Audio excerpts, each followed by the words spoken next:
बात करने वाले हैं सोनेट की। सबसे पहले हम देख लेते हैं सोनेट क्या होती है।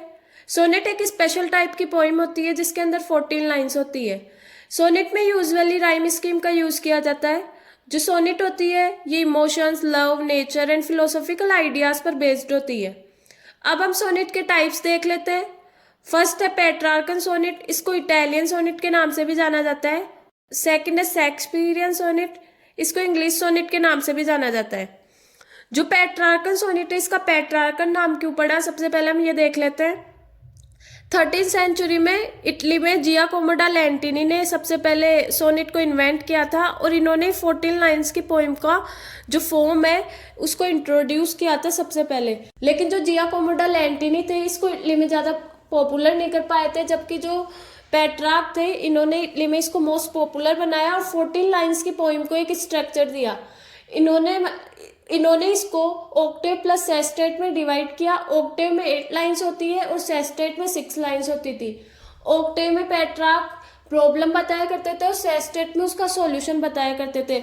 और ऑक्टेव के जस्ट बाद वो वोल्टा का यूज करते थे 9th लाइन में।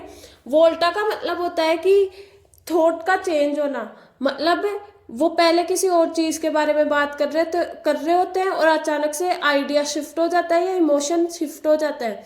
मतलब ऑक्टेव में वो किसी प्रॉब्लम के बारे में बात कर रहे होते हैं और 9th लाइन में जैसे ही सेस्टेट स्टार्ट होता है वो उसमें उसका सॉल्यूशन बताने स्टार्ट कर देते हैं, तो आइडिया शिफ्ट हो गया, इसको ही वोल्टा बोलते हैं। तो इस प्रकार हम देख सकते हैं कि पेट्रार्कन सोनेट को पेट्रार्कन नाम क्यों पड़ा, क्योंकि जो पेट्रार्क थे इन्होंने इसको इटली में मोस्ट पॉपुलर बनाया और 14 लाइंस की पोइम को एक स्ट्रक्चर दिया।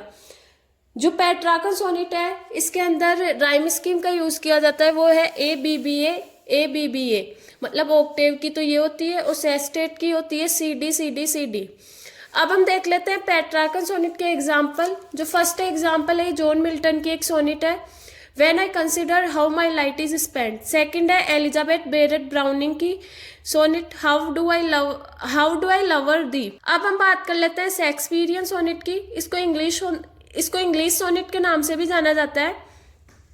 सबसे पहले थॉमस व्याट ने इटालियन सोनेट को इंग्लिश में ट्रांसलेट किया।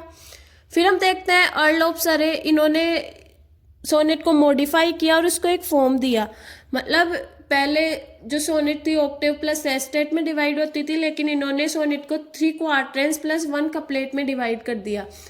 एक क्वार्टेन में 4 लाइंस होती थी और एक कपलेट में 2 लाइंस होती थी। मतलब 3 क्वार्टेन का मतलब हो गया 4 लाइंस के 3 स्टैंजा और 1 कपलेट का मतलब हो गया 2 लाइंस। तो इन्होंने इसको अर्ल ऑफ सरे ने इसको मॉडिफाई किया और उसको एक फॉर्म दिया, अलग फॉर्म दिया इसको। और जो वोल्टा का यूज है ये भी 9th लाइन में ही करते थे, जैसे पेट्रार्क किया करते थे 9th लाइन में वोल्टा का यूज, वैसे ये भी 9th लाइन में वोल्टा का यूज किया करते थे। लेकिन जो शेक्सपियर थे इन्होंने इसको एक अलग फॉर्म दी। मतलब शेक्सपियर थे इन्होंने भी 3 क्वार्टेन प्लस 1 कपलेट का यूज किया, लेकिन जो वोल्टा का यूज ये 9th लाइन में नहीं करके जो लास्ट में जो 1 कपलेट रहती है, जो 2 लाइंस होती है, उसके अंदर ये वोल्टा का यूज करते थे। और इन्होंने इंग्लैंड में इसको मोस्ट पॉपुलर बनाया सोनेट को, इसलिए इसको शेक्सपियरियन सोनेट के नाम से जाना जाता है। अब हम इसके एग्जाम्पल देख लेते हैं। Shall I compare thee to a summer's day, पहला एग्जाम्पल ये हो गया।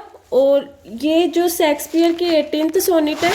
सेकंड एग्जाम्पल है my mistress eyes are nothing like the sun, Shakespeare की सोनेट ही है। ये दोनों शेक्सपियरियन सोनेट के मोस्ट फेमस एग्जाम्पल्स हैं। अब हम शेक्सपियर की सोनेट के बारे में बात कर लेते हैं। इन्होंने 154 सोनेट्स लिखी थी, जो 126 थी स्टार्टिंग की वो फेयर यूथ को डेडिकेट थी और 127 से 154 तक एक डार्क लेडी को डेडिकेट थी।